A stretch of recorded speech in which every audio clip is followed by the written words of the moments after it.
In January of 1888, a blizzard swept across the northern Great Plains with a force that killed over 200 settlers in a single night. Families huddled in sod houses and wooden cabins froze where they stood. Cattle died in the fields. Entire wagon trains vanished into the white. The temperature dropped to -40 degrees.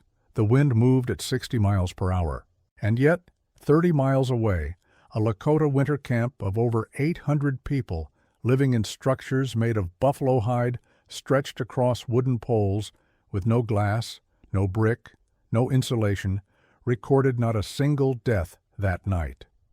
The difference wasn't luck, and it wasn't toughness in the way we usually imagine it, some mystical plains hardiness.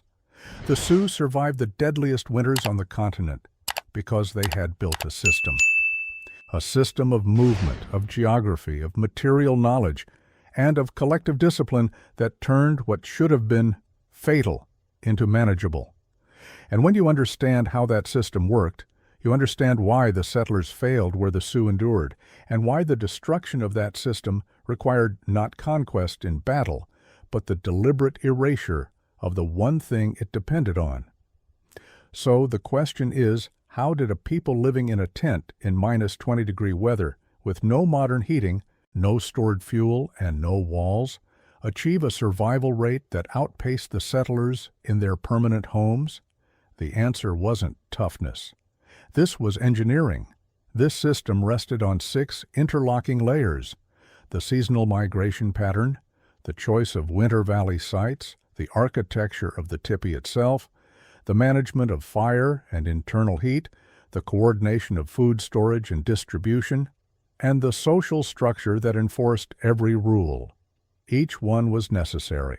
Remove one, and the whole thing collapsed. And when the U.S. government finally understood what they were fighting, they didn't try to defeat the Sioux in winter. They destroyed the buffalo herds, the foundation that made every other layer possible. The Sioux, or more precisely, the Ochathe-Shakowing, the 7 council fires, controlled approximately 240,000 square miles of the northern Great Plains by the mid-1800s. The name Sioux itself is a French corruption of an Ojibwe word meaning roughly little snakes or enemies, a name given by rivals, not one the people chose for themselves. But the territory was unmistakably theirs. The grasslands of what is now North and South Dakota, Nebraska, Montana, and Wyoming, with the Black Hills, Pahasapa in Lakota, as the sacred center.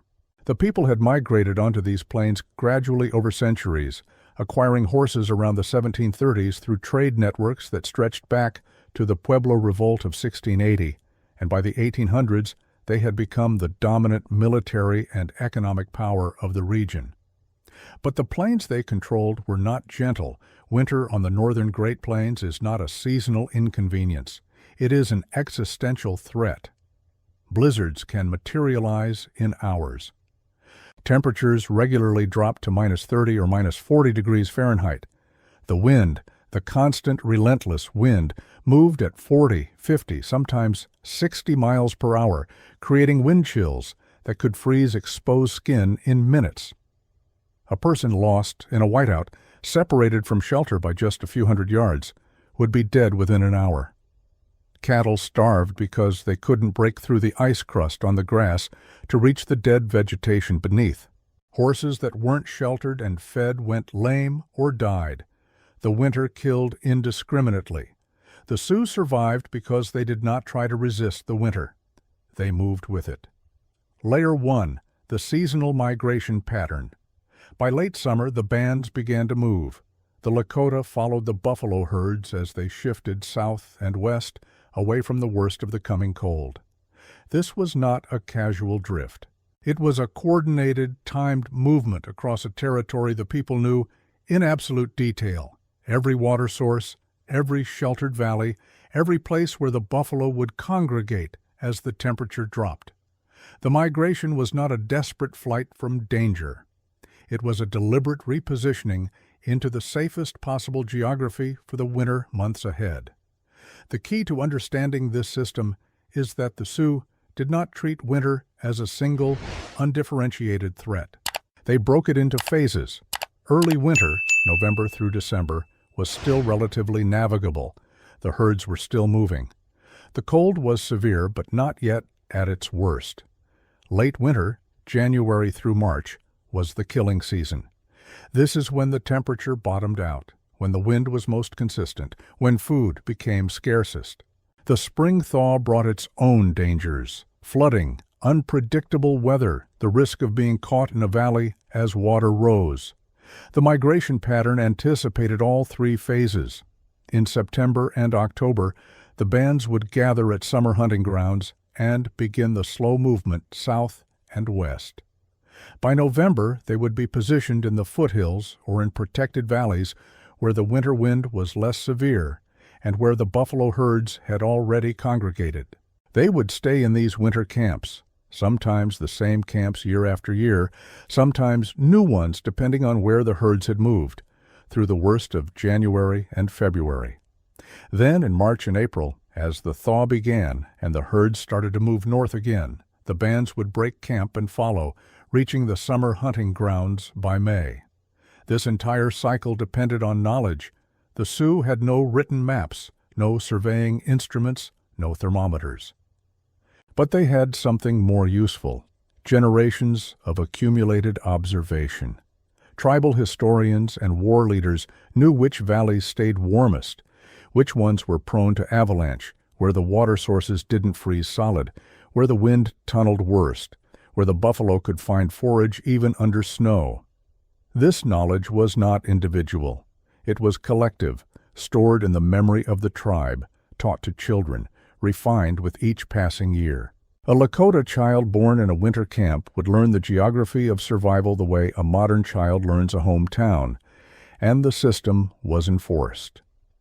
The band council made the decision about when to move, where to move, and when to stop moving. Individual families did not have the option to stay behind or to move independently. The reason was brutally practical. A family that separated from the band in winter would die. The system only worked if everyone moved together, if everyone arrived at the winter camp at the same time, if everyone had access to the same resources. Individualism was a luxury the winter didn't permit. Layer 2. The Winter Valley Sites. Not all valleys were equal. The Sioux chose their winter camps with precision. The ideal site had several characteristics. It needed to be in a valley, a protected depression in the landscape where the wind velocity dropped dramatically compared to the open plains above. The valley needed to run north-south so that the camp could be positioned to catch the weak winter sun on the south-facing slope, while remaining sheltered from the prevailing north wind. It needed access to water, a river or stream that didn't freeze completely solid, and to wood for fire. And it needed to be positioned so that the buffalo herds would naturally congregate nearby as the winter deepened. The difference in wind protection was measurable and consequential. On the open plains above a valley, wind speeds might average 35 to 40 miles per hour in winter. In a well-chosen valley, that same wind might be reduced to 15 or 20 miles per hour, a reduction that, in terms of heat loss and the danger of frostbite, was the difference between difficult and survivable. The Sioux knew this. They had learned it through centuries of trial and error, and they encoded it into their winter camp selection. The valley sites also provided another critical advantage. They were defensible. A valley entrance could be watched. An enemy approaching from the plains above would be visible from a distance. The Sioux were not only surviving the winter, they were also protecting themselves from raids by other tribes or from the U.S. Army. The geography that kept the cold out also kept the enemy out. Some of these winter campsites were used repeatedly, year after year, sometimes for generations. The Powder River Valley in present-day Wyoming, the valleys along the Missouri River in South Dakota, the sheltered areas in the Black Hills, these were not random camps. They were established, known, prepared. The Sioux would arrive at a winter camp and find that previous years had left behind windbreaks, cleared areas, and established fire pits. The camp was not built from scratch each year.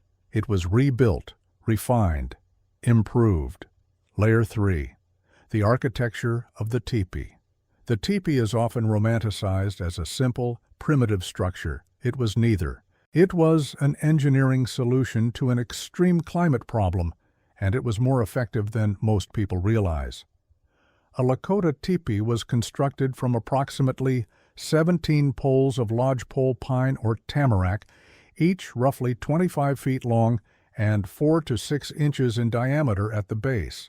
The poles were arranged in a 3-pole foundation system, 3 poles lashed together at the top, then other poles leaned against this tripod and arranged in a circle. The base diameter of a typical tepee ranged from 12 to 18 feet, depending on the size of the family and the intended use. The entrance always faced east, toward the rising sun. The poles themselves were not just structural, they were thermal. Wood conducts heat slowly. The poles created a framework that, when covered with buffalo hide, trapped air and created insulation. But the real genius of the tepee was the covering and the internal lining. The tepee was covered with buffalo hides, typically 12 to 20 hides, depending on the size, stitched together with sinew. These hides were treated to be water-resistant, but not waterproof. They shed rain and snow, but they also breathed. They allowed smoke from the interior fire to escape while preventing the worst of the wind from penetrating. The hides were not stretched tight. They hung slightly loose, creating an air gap between the hide and the poles. This air gap was crucial. It created a dead air space that insulated the interior from the exterior temperature. But there was more. Inside the tepee, a second layer of hide, called the dew cloth, was hung from the poles about 5 to 6 feet up from the ground. This inner lining created a second air gap between the dew cloth and the outer covering. The dew cloth also caught condensation from the interior fire and from the breath and body heat of the people inside, preventing it from dripping back down as cold water. The space between the dew cloth and the outer covering became a circulation chamber for warm air, rising from the fire and then descending again. The entrance was a critical detail. It was covered with a hide flap that could be adjusted. In the worst cold, the flap would be nearly closed, with only a small opening for smoke and people. This created an airlock effect. The cold air entering through the opening would be warmed by the interior fire before it could penetrate deeper into the tepee. The smoke from the fire rose straight up and escaped through the smoke hole at the top, a hole that could also be adjusted by moving the top poles slightly, controlling the draft. The result was a structure that, in a minus 20-degree blizzard, could maintain an interior temperature of 50 to 65 degrees Fahrenheit with nothing but a wood fire. A modern winter tent with synthetic insulation can achieve similar results, but it requires more fuel or more insulation material. The tepee achieved it with buffalo hide, wood, and knowledge of how heat and air moved. The settlers in their sod houses and log cabins were colder. The sod houses had better insulation than people realized, but they were prone to collapse under heavy snow, and the sod itself absorbed moisture and froze. The log cabins had gaps between the logs that admitted wind. Both structures were difficult to heat efficiently because they were too large relative to the fire source. A family living in a cabin with a single fireplace would find that the far corners of the room remained below freezing, while the area near the fire became unbearably hot. The tepee, by contrast, was designed so that the heat from a single fire reached every person in the structure. The shape, conical, with the fire at the center, meant that heat radiated outward and upward equally. Layer 4. Fire, fuel, and heat management. The fire at the center of the tepee was not casual. It was managed with precision. The Sioux gathered firewood throughout the fall and early winter, stockpiling it near the winter camps. In the valleys where they camped, There was usually enough dead wood to sustain the fires, but in the open plains, wood was scarce. The preparation was deliberate. A family would not enter the winter with only the wood they could gather on the day they needed it. They would have stockpiled supplies weeks in advance. The wood used was typically cottonwood, willow, or pine, whatever was available in the region. These woods burned at different rates and with different heat output. The Sioux understood these differences and managed their fires accordingly. A hot, fast-burning wood like cottonwood would be used in the early evening to heat the tepee rapidly. A slower-burning wood like pine would be used through the night, when the goal was to maintain heat with minimal fuel consumption. The fire itself was positioned at the center of the tepee, directly under the smoke hole. The smoke rose straight up and escaped. The heat radiated outward. A person sitting 10 feet from the fire in a tepee would feel the warmth. A person sitting 10 feet from a fireplace in a log cabin would be in a cold draft. But the real sophistication was in the layering of heat retention. The fire provided the primary heat source. The buffalo hide covering provided insulation. The dew cloth created an air gap that prevented heat loss. And the people themselves, the bodies of the family members sleeping in the tepee, provided additional heat. In a tepee with 8 to 10 people sleeping close together, the body heat of the group could maintain a temperature of 40 to 50 degrees, even if the fire had burned down to coals. The Sioux understood this. They did not sleep scattered. They slept in a circle around the fire, close together, their bodies touching. This was not only for warmth, it was also for safety and for the practical management of space. But the warmth was real and significant. A person sleeping alone in a tepee would freeze. A family sleeping together could survive. The sleeping arrangements were also organized by age and vulnerability. Children slept in the center, closest to the fire, and surrounded by adults. The elderly slept near the fire as well. The healthiest adults slept on the outer edges, where they would be coldest, but where they could better endure it. This was not sentimentality, it was triage. The people most vulnerable to cold, children and the elderly, were positioned where they had the best chance of survival. If you're finding this useful, hit subscribe. We cover stories like this every week. Layer 5. Food, Storage and Distribution. Winter survival was not only about staying warm, it was about staying fed. The Sioux entered the winter with massive stores of food. The primary source was pemmican, a concentrated food made from dried buffalo meat, rendered fat, and berries, pounded together into a dense cake. A pound of pemmican provided roughly 3,000 to 3,500 calories and could be stored indefinitely without refrigeration. A family of 8 would need approximately 40 to 50 pounds of pemmican to survive a winter month, meaning that a band of 200 people would need to have accumulated 1,000 to 1,200 pounds of pemmican before the first snow fell. The accumulation of this food was not left to chance. The summer and fall hunts were organized with winter in mind. The Sioux did not hunt only for immediate consumption. They hunted to accumulate reserves. A single buffalo provided roughly 400 to 600 pounds of meat. A successful hunt that killed 50 buffalo would yield 20,000 to 30,000 pounds of meat. Some of this would be eaten fresh, but most of it would be processed into pemmican, dried meat, and rendered fat, then stored in hide containers called parfleches. The storage itself was sophisticated. Pemmican and dried meat were kept in parfleches, rawhide containers that were impermeable to moisture and resistant to damage. These containers were stored in designated areas of the winter camp, often in a dedicated lodge or in a cache buried in the frozen ground. The Sioux kept detailed records, not written, but maintained through oral tradition and through the careful observation of the camp leaders of how much food had been stored, how much had been consumed, and how much remained. The distribution of food was controlled by the band council and by the family heads. This was not democratic in the modern sense. It was hierarchical. The leaders and the warriors ate first and received the best portions. But the system also included a social obligation. The leaders were responsible for ensuring that no one starved. A leader who allowed his people to go hungry would lose authority. The system was based on mutual obligation. The people followed the leader because he provided. The leader maintained his position by providing. But there was also a mechanism for redistribution.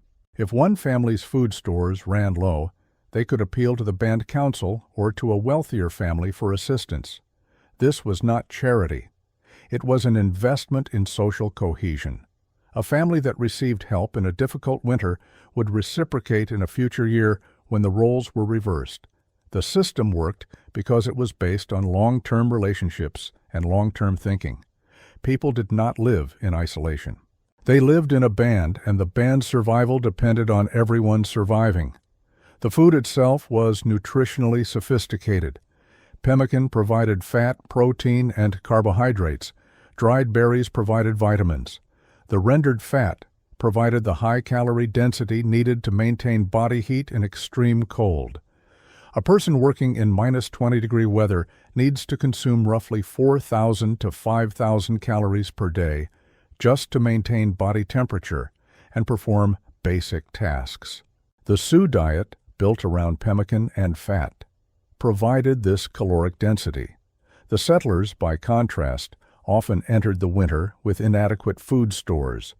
Many homesteaders had only arrived on the plains a year or two before and did not yet understand how much food needed to be accumulated. Others had miscalculated their consumption or had lost crops to drought or grasshoppers. The winter of 1888 killed settlers not only because of the cold, but because many were already malnourished before the blizzard hit. The Sioux, by contrast, had been preparing for the winter since the previous spring. Layer 6. Social structure and enforcement. None of this would have worked without a social structure that enforced compliance. The Sioux bands were organized under a council of leaders, war leaders, spiritual leaders, and family heads. These leaders made decisions about when to move, where to camp, how to distribute food, and how to manage resources. The decisions were not made by consensus in the modern sense. They were made by the leaders, and the people were expected to follow. But the system was not purely authoritarian. The leaders had to maintain legitimacy. A leader who made bad decisions, who chose a winter camp that proved too cold, who failed to accumulate enough food, who allowed people to freeze, would lose authority. The next year, people might choose to follow a different leader. The system was based on demonstrated competence. The enforcement of rules was social and sometimes physical. A family that tried to leave the band in winter would be stopped, if necessary, by force. A person who hoarded food while others went hungry would be publicly shamed and might be expelled from the band. A warrior who violated the rules of the hunt would face punishment. These were not arbitrary rules. They were survival rules. Breaking them endangered everyone. The Sioux also had a system of warrior societies, organizations like the Akechita, that functioned as police. These warriors enforced the band's decisions, prevented unauthorized hunts, and maintained order. They were not a professional military. They were young men, usually, who had taken on the responsibility of maintaining discipline. Their authority came from the band's recognition that discipline was necessary for survival. The social structure also included mechanisms for dealing with the vulnerable. The elderly, the sick, the very young. These people were cared for, but they were also realistic about the demands of winter. If an elderly person became too ill to travel, the band might leave them behind with enough food and fire to make a choice about their fate. This was not cruelty. It was a recognition that the band's survival sometimes required difficult decisions, but in normal circumstances, the vulnerable were cared for. The tepee provided shelter for everyone. The food was distributed so that the weakest ate first and best. The system also included practices that modern observers often misunderstood. The practice of counting coup, touching an enemy in battle rather than killing them was not a sign of weakness or honor-based irrationality. It was a way of managing violence and demonstrating skill without incurring the casualties that would cripple the band in winter. A band that lost too many warriors in summer could not survive the winter. The practices of war and the practices of survival were connected. The Sioux fought in ways that preserved the people for winter. The system in action, a specific winter. To understand how all 6 layers work together, consider the winter of 1876-1877. In June of 1876, the Sioux, led by Sitting Bull and Crazy Horse, had defeated Lieutenant Colonel George Armstrong Custer at the Little Bighorn. The victory was complete. Custer and over 260 of his soldiers were killed. But the victory was also a catastrophe for the Sioux. The U.S. government responded by pouring troops into the region and offering enormous rewards for the capture of Sitting Bull and Crazy Horse. The bands were forced to split up and scatter. By October, Sitting Bull had led his followers north into Canada. Crazy Horse and the Oglala Band had retreated to the Powder River Valley in Wyoming. The band numbered approximately 1,200 people. They had not had a full summer to hunt and accumulate pemmican. They were on the move, unable to stay in one place long enough to hunt effectively. Their food stores were low. The winter of 1876-1877 was severe. Temperatures dropped to -30 degrees. Snow fell heavily. The buffalo herds, already decimated by settlers hunting, were scarce. The band faced genuine starvation, but they survived. Crazy Horse led the band to a sheltered valley in the Powder River region, a location that had been used as a winter camp before. The valley provided protection from the wind. The tepee provided insulation. The fire provided heat. The remaining food was rationed carefully. The band's social structure held. People did not panic. They did not break apart. They endured.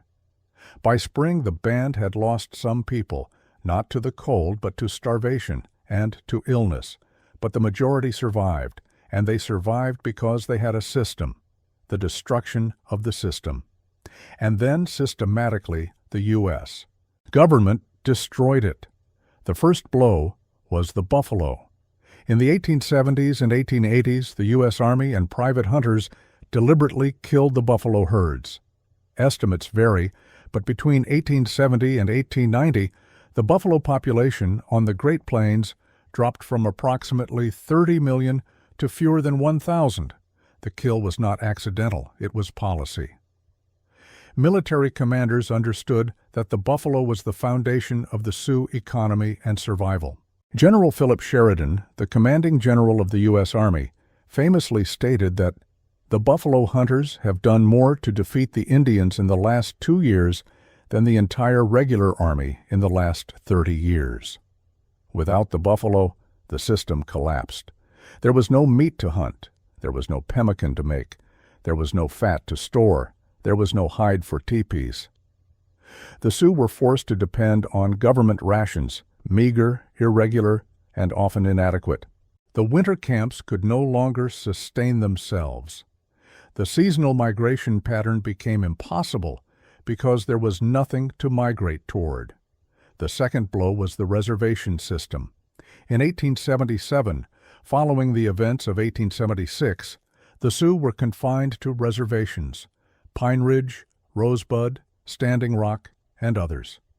The reservations were deliberately chosen to be in areas with poor hunting and difficult weather. The people could no longer move seasonally. They could not choose their winter camps. They were confined to fixed locations, often in exposed areas where the winter wind was severe. The third blow was the suppression of the old leadership system. The U.S. government appointed Indian agents and imposed new leadership structures. The traditional band councils lost authority. The warrior societies were suppressed. The social mechanisms that had enforced discipline and managed resources were dismantled. The people were told that they could no longer follow their own leaders or make their own decisions. The combination of these three blows, the destruction of the buffalo, the confinement to reservations, and the suppression of traditional authority made the old survival system impossible. The Sioux could not migrate seasonally because there was nowhere to go. They could not accumulate food because there was no game to hunt. They could not maintain their social structures because the government forbade it. The system that had sustained them through centuries of winters was gone. The winters after 1890 were catastrophic. The Sioux, confined to reservations with inadequate food, inadequate shelter, and inadequate fuel, suffered from cold, starvation, and disease. The mortality rate among children was especially high. The government's policy was not explicitly genocidal. It was framed as assimilation and civilization, but the effect was the same. A people who had survived minus 40-degree winters in a tepee with nothing but a fire were now dying in the cold on reservations with government buildings and government rations that proved insufficient. The legacy of winter knowledge. Today, modern survival instructors study the tepee. Winter camping experts reference the Sioux's understanding of insulation, of heat management, and of the relationship between structure and survival. The design principles of the tepee, the conical shape, the central fire, the dew-cloth insulation, the adjustable smoke hole, have been incorporated into modern winter tents and shelters. The Sioux did not have thermometers or scientific instruments, but they understood the physics of heat transfer and air circulation, as well as any modern engineer. The seasonal migration pattern is studied by ecologists and resource managers. The Sioux's understanding of how to move across a landscape without depleting it, how to time movements to match natural cycles, how to maintain a sustainable relationship with the buffalo and the grasslands, these are now recognized as sophisticated ecological management practices. The modern conservation movement is, in many ways, rediscovering principles that the Sioux had practiced for centuries. The social structures and enforcement mechanisms are studied by anthropologists and historians. The Sioux's ability to maintain discipline and cooperation in the face of extreme stress, to balance individual and collective needs, to ensure that the vulnerable were cared for, these are recognized as sophisticated social technologies. Modern organizations, from military units to disaster response teams, study how the Sioux managed large groups under extreme conditions. The present day today, the Sioux people live on reservations across the northern Great Plains. The Pine Ridge Reservation in South Dakota is home to approximately 28,000 enrolled members of the Oglala Sioux tribe. The Rosebud Reservation is home to approximately 15,000 enrolled members of the Sikangu Lakota Nation. The Standing Rock Sioux tribe, which straddles the border between North and South Dakota, has approximately 8,000 enrolled members. These are not small communities. They are nations with their own governments, their own schools, their own histories. The winters on the reservations are still harsh. The temperature still drops to minus 20 or minus 30 degrees. The wind still blows. But the people survive not through the old system. That system is gone and cannot be recreated, but through modern heating, modern insulation, and modern infrastructure. The tepee is no longer a primary dwelling, though some families still use them for ceremonies and cultural practices. The seasonal migration is no longer possible, though some families still hunt and gather when they can. But the knowledge persists. The stories of winter survival are still told. The principles of the tepee are still understood. The history of how the Sioux survived the deadliest winters on the continent is still taught to children.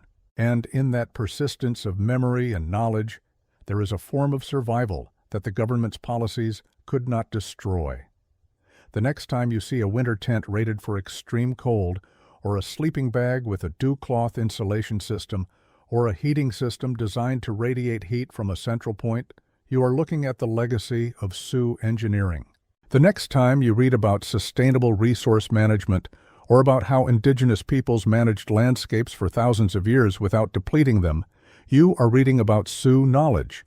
The system was destroyed, but the knowledge survived.